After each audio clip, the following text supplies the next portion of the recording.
Prelims qualify అవ్వాలి అంటే ఖచ్చితంగా మనం ఫాలో అవ్వాల్సిన రూల్స్ ఏంటి సార్?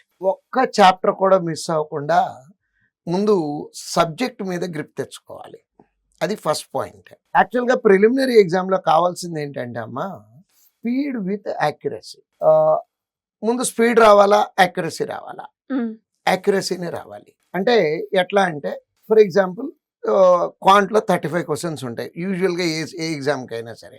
ఎన్ని అటెంప్ట్ చేసామనేది కాదు వాళ్ళు పెట్టుకోవాల్సినటువంటి టాస్క్. ప్రిలిమ్లో ఎన్ని పెట్టాము, ఎన్ని కరెక్ట్ అయింది, 100% యాక్యురసీ మెయింటైన్ అవ్వాలి. అంటే సబ్జెక్ట్ అది ఎప్పుడు కుదురుతుంది అంటే సబ్జెక్ట్ మీద గ్రిప్ వచ్చితేనే. ఫస్ట్ సబ్జెక్ట్ మొత్తం ప్రిపేర్ అయ్యి మాక్ టెస్టులు రాసుకునేటప్పుడు స్పీడ్గా క్వశ్చన్ పేపర్ ఆన్సర్ చేయటం కాకుండా స్లోగా 35కి 20 అటెంప్ట్ చేసాము, 20 కరెక్ట్ అయినాయి.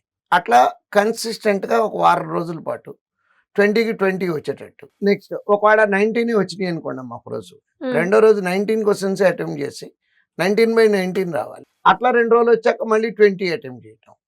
గ్రాడ్యువల్గా అది 30 ప్రిలిమ్స్ అయితే 35కి 35 అటెంప్ట్ చేసేయచ్చు అమ్మ.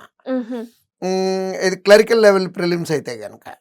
అదే ఆఫీసర్ లెవెల్ ప్రిలిమ్స్ అయితే కనుక మాక్సిమం టోటల్ టైంలో 25 క్వశ్చన్స్ 26 క్వశ్చన్స్ అటెంప్ట్ చేస్తే సరిపోతుంది. అంటే ముందు మనము ఎగ్జామ్ గురించి ఒక పూర్తి అవగాహన తెచ్చుకోవాలి.